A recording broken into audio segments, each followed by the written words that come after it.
So hello, what's up mga ka-J-Vlog? Welcome ulit sa panibagong video, and for today's video, phone comparison tayo ulit between sa mga iPhones na pwede natin ma-purchase ngayon sa Green Hills, ang iPhone 12 Pro Max versus the iPhone 13 Pro. Ano kayang perfect na iPhone na pwede nyo ma-purchase ngayon sa Green Hills? Tara mga ka-J-Vlog, check natin.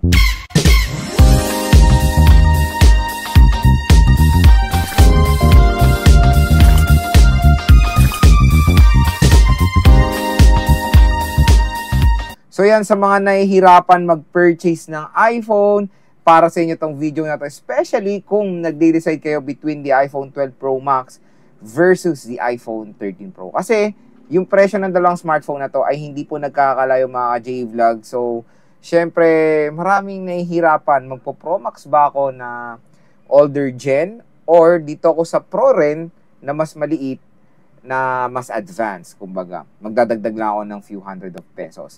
So, yun. Sa video na to, tutulungan ko kayo mag-decide kung ano bang maganda, 12 Pro Max ba or the iPhone 13 Pro.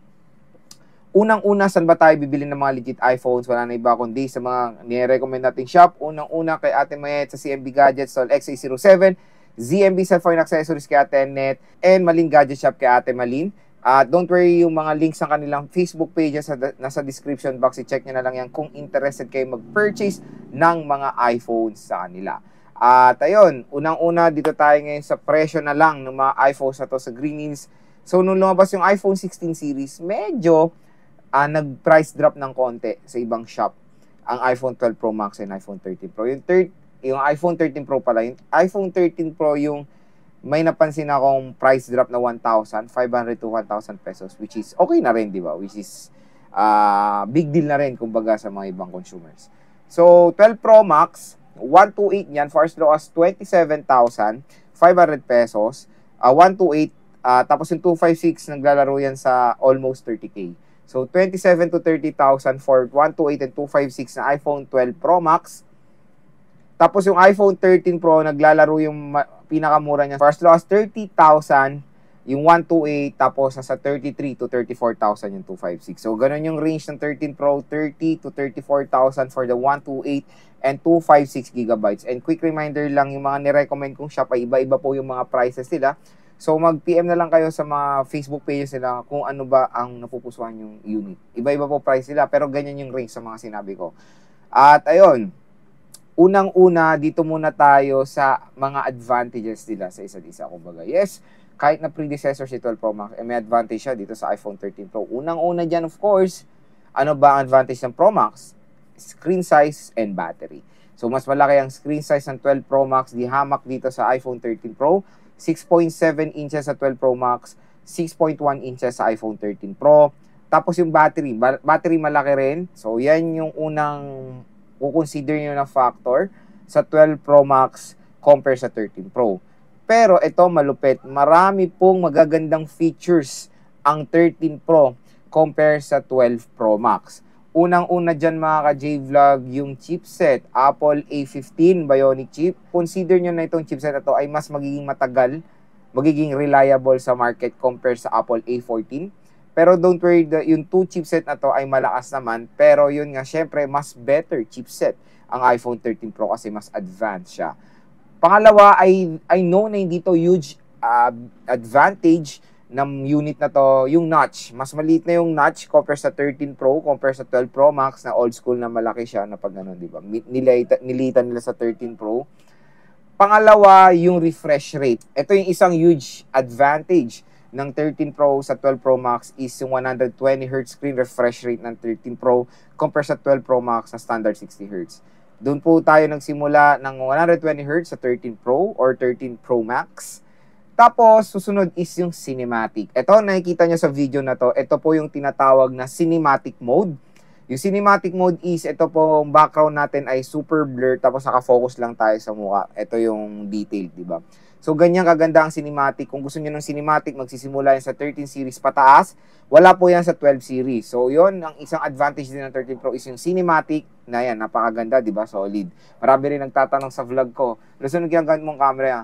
Sasabi ko, iPhone lang yan. So, cinematic ng iPhone. So, ganyan yung ito yung favorite part ko rin when taking videos or taking, or making content, lalo na sa iPhone, front-facing or rear, is yung cinematic mode nila. Don't worry, when it comes sa resolution, is pareho naman na Super Retina XDR OLED display. Pareho namang maganda yung display nito, pareho maganda yung speakers, parehong 5G, yan din yung ibang hinahanap 5G. Same din na Lightning, don't worry. So, yon.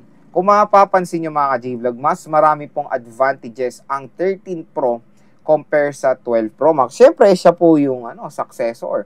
Pero ngayon ang main question dyan, kung sulit nga ba yung idadagdag nyo na few thousand of pesos sa 13 Pro. Kasi kung i-compute nyo, ganito yan, for as low as 27K kasi sa 12 Pro Max, for as low as 30K sa 13 Pro, 3,000 piso lang naman po ang difference sila. Pero when it comes sa Pro Max, 13 Pro Max, nasa 8,000, ganun yung range, 8 to 9,000 ang difference ng 12 Pro Max and 13 Pro Max. Pero yan, kung gusto nyo na mas mamurang 13 series like the Pro, ayan, meron 5,000 pesos difference, 3,000 pesos price difference lang when it comes sa 128 gigabytes. Ang tanong kung sulit ba? For me, kung 3,000 pesos lang, I'll go for the 13 Pro. Kasi ganito yan, yung dati pinagpipilian ko is 12 Pro or 13 Pro, 12 Pro Max or 13 Pro. Nanalo talaga 13 Pro when it comes sa pagpili ko. Unang-una dyan, kinonsider ko yung cinematic. Mas malaki pala yung lente rin ng 13 Pro. Mas okay siya. When it comes sa low light, mas maning aperture niya, mas maganda.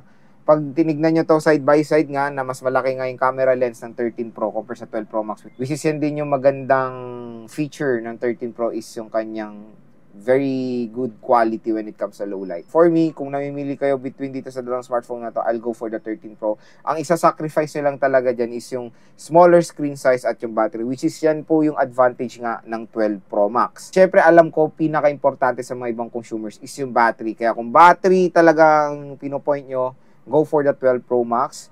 Mas may enjoy nyo yung battery capacity niya. Basta pag Pro Max, mas matagal malobat yan. Pag Pro, mas mabilis malobat. Na-experience ko na yan. Nagamit ko na lahat ng Pro, 12 Pro, 13 Pro, and 15 Pro. 15 Pro, mabilis din malobat yan when it comes sa compare sa Pro Max. So, yon. Kung battery at syempre larger screen at mas affordable, 12 Pro Max is good for you din. For example, pag nagtanong, Lods, okay ba tong 12 Pro Max? Lalo na, mas mababa chipset nito sa 13 Pro. So, kasi makatipid eh. So, yun mga ka-J-Vlog, kung big deal talaga sa inyo yung 3,000 pesos at yan lang talaga ang budget nyo. At nagtatanong kayo kung okay ba 12 Pro Max, definitely okay naman ang 12 Pro Max. Pero kung namimili kayo nga dito sa dalawang smartphone na to, ako gusto kong i-recommend na sa inyo, mag 13 Pro na kayo kasi mas may enjoy nyo yung mas mabilis na chipset, maraming features nga like the 120Hz, cinematic mode, mas maganda yung camera. And when it comes sa battery, depende pa rin naman yan sa usage. Mas maliit lang battery capacity niya sa 12 Pro Max. At hindi naman din lahat ng consumers mahilig sa malalaking screen size. Kasi marami na rin ako natatanong na mas prefer nila yung base model na 13 at yung 13 Pro compare sa Pro Max kasi nalalakayan sila sa Pro Max. Kaya panigurado marami ring mapupusuan ang screen size ng 13 Pro kasi pareho lang yan doon sa base model ng 13. So ito yung side-by-side comparison natin sa 13 Pro and the iPhone 12 Pro Max.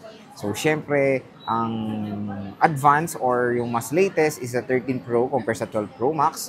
5G, same naman na 5G. Same din ng design, pero kung makikita nyo mga ka-J-Vlog, every year ay lumalaki ang lente ng mga Pro version. So, dito sa 13 Pro, mas malaki na siya compared dito sa 12 Pro Max.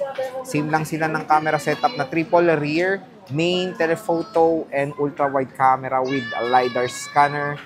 Same din na matte finish na glass, na which is very cool. Meron tayong stainless steel design na very premium looking.